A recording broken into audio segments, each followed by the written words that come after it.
Hey guys, I'm TJ and this is LOB.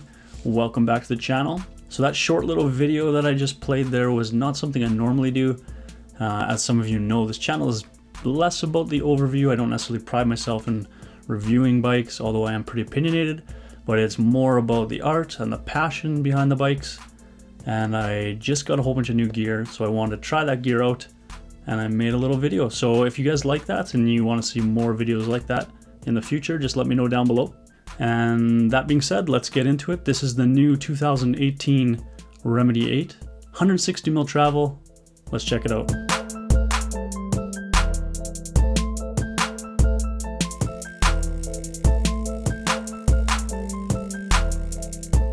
So this bike is a pretty interesting spec.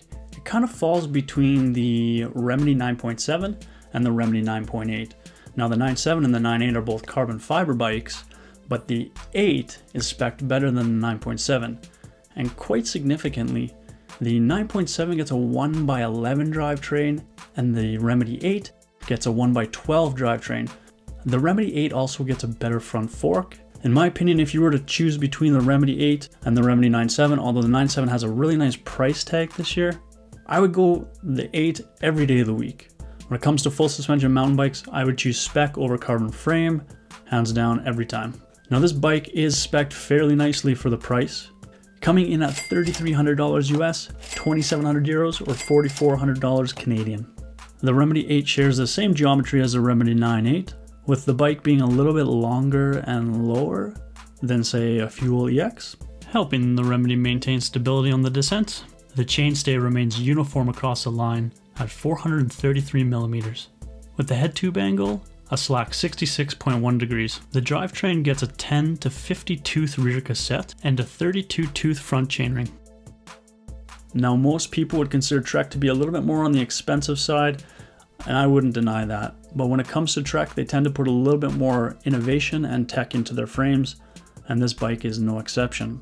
Now the Remedy 8 shares a lot of the same frame tech as the Remedy 9.8, which I did a video on and you can check that out. However, the difference between the two is obviously the 9.8 is a carbon fiber frame and the Remedy 8 is an aluminum frame. As for the frame tech shared across the line, we have the straight shot down tube paired with a knock block. This helps to stiffen the front end of the bike up. We have the classic ABP and full floater system, which Trek has had for years. ABP, of course, being the active braking pivot. This keeps the suspension active while you're braking, and full floater, creating a bit of a bottomless feel to the suspension.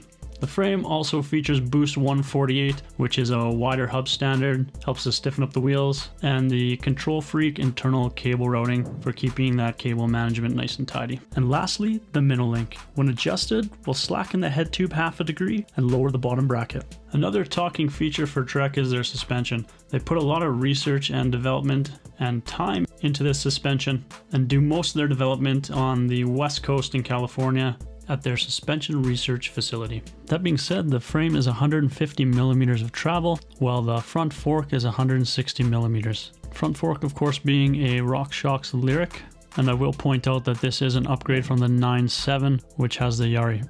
A boost and through-axle front fork. The rear shock is a proprietary shock solely found on Trek bikes. It features a reactive technology.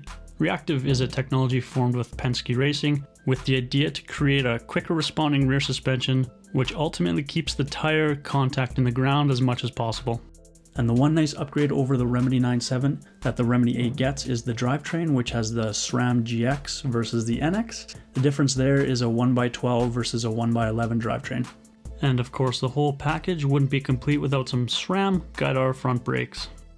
The Remedy 8 gets a revamped wheel set for this year. It's the Bontrager Line Comp with 54 tooth rapid drive rear hub. That's 54 points of engagement, which basically means there's no dead spots in your pedal stroke when transferring from a descent to a climb.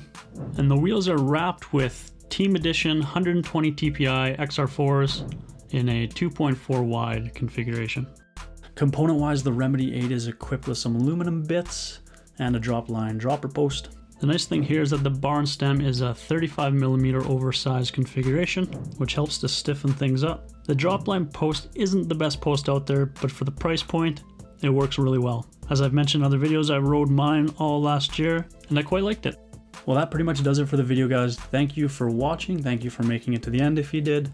If you like this video and want to see more like it, subscribe to the channel. If you want to see some of my stuff a little bit earlier than I launch on YouTube, you can check out my Instagram or my Facebook page.